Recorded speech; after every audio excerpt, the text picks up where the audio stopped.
Hi guys, welcome back to my channel.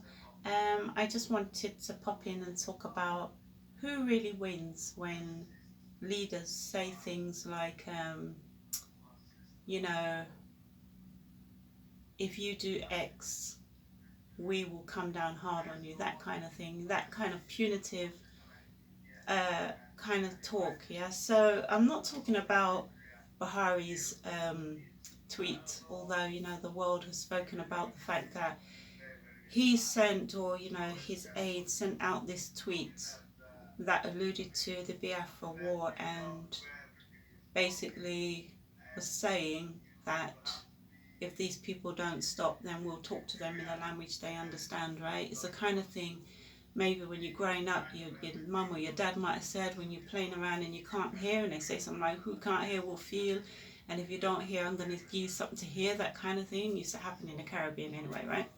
So yeah, it was a threat, and who really wins when you say that? And I'm trying to figure out why you then also have governors in the southeast who will make speeches that are absolutely horrendous.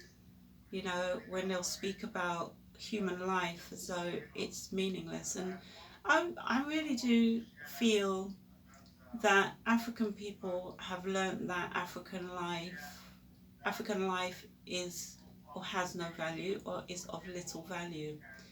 And that is one of the saddest things, I think, that has been passed down to us from generation to generation, that people are just fodder, it's just nothing, right? Whether it's man, woman or child, it's like people don't look at others as potential engineers or doctors or lawyers or mechanics or anything of value to society. They just see them as trash a lot of the time, and often it's when people don't have money that people are looked upon as though they're just a waste of time. If they don't look a certain way, or if they're not educated to a certain standard, then they're looked down upon.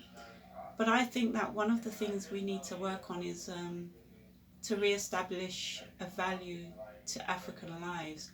All lives are valuable, don't get me wrong, but I do think that, especially on the continent where you have conflict, I think some of those conflicts are made easier, for want of a better word, because the global value of African lives is almost, zero, is so low down on the scale. And because African people have seen, themselves abused so much over the years, they've seen their parents abused, they've seen their friends abused, that for them abuse has now become part of the norm. It's nothing, right, to a lot of people. And people often say that people who were abused turn out to become abusers, and we really don't want that.